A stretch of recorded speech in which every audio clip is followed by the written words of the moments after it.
Dinesh joins us. He's the CII President Designate, Executive Vice Chairperson as TVS. Mr. Dinesh, the big debate here about the government and its intent to push ahead on disinvestment. Do you see that as the government heads into an election cycle, it's likely to be more wary and more guarded in terms of even what it says it wants to do on disinvestment, let alone what it actually gets done? No, I don't think so. I think the right thing to do would be to go ahead with the privatization. And I think that's something which from CII side we have been focusing on to make that happen. Of course, you'd like to see it happen. The question is, can it happen and will it?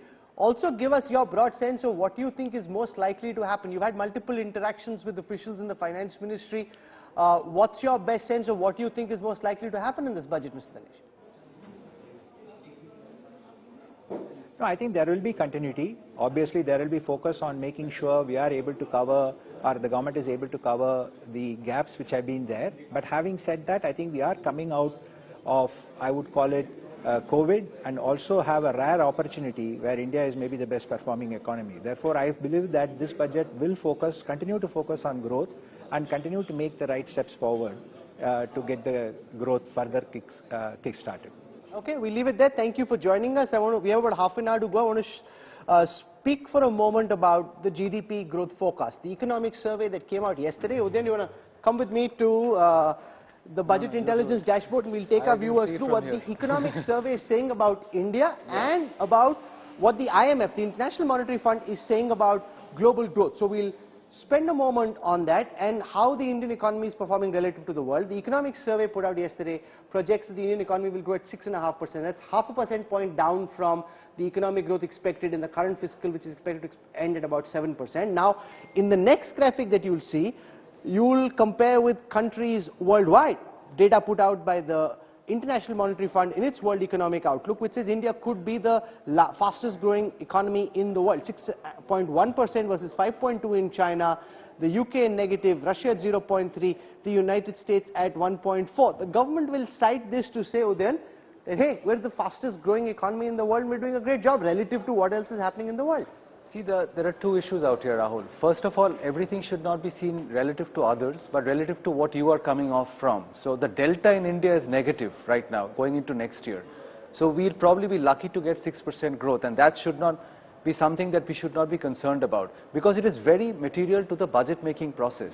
If you get, say, 5.96% GDP growth this year, add to it, say, 4.5% inflation, you end up with a nominal GDP number of no greater than 10.5% this year. You got 15.5% nominal GDP this year, which is why your budget is in the kind of shape that it is in. But if your tax revenue growth next year is to follow 10.5% nominal GDP growth, and you have a 5% shortfall out there, then the mathematics becomes tricky, because you have to get to 5.8, 5.9% fiscal deficit. You cannot go on stalling it every year saying this was a special year. The deadline is FY26 and you have got to get to what, 4.5% fiscal deficit. You have to start the clock this year, which is why we are talking about all these disinvestment problems, because all these 50-70,000 crores which we are not getting is making it more difficult to get to that 4.5% fiscal deficit number, particularly given that this time, as you said the numbers, we are not going to get nominal GDP of more than 10.5% this year. Okay, let's talk a moment about taxation. And we look at direct and indirect taxes both and see how the government has performed. This again is cited by the government as one of its big achievements. These are direct tax collections in lakh crores, 14.1 lakh crore rupees direct tax collection for FY22. That number has been growing quite rapidly in the past few years. The government cites this as one of the achievements from demonetization. Indirect tax collection again at 12.9 crores. Relative to, say, 7.1 crores, 7.1 lakh crores in FY16. This would then, the government would say, is proof of greater formalization of the economy and how all of what they're doing in terms of big data, getting people to pay more taxes, actually working.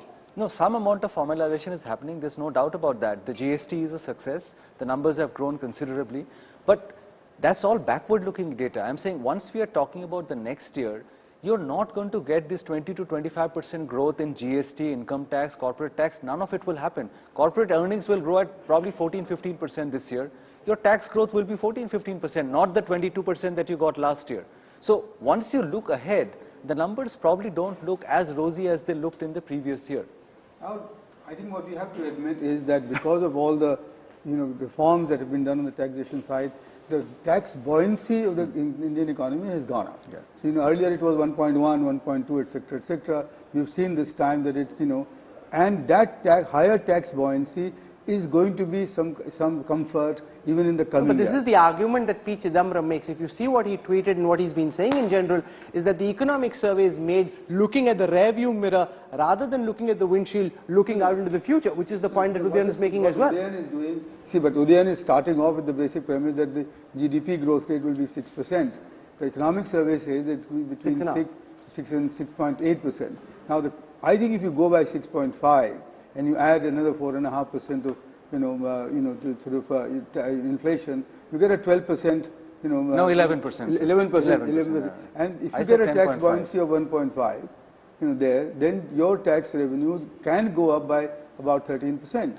Now, if that happens, your fiscal space is not as constrained as this is going to. But I have to agree with Udayan, disagree with Udayan that this may not be the year when you want to start, very strong fiscal consolidation movement, because you need to get over the impact of the pandemic.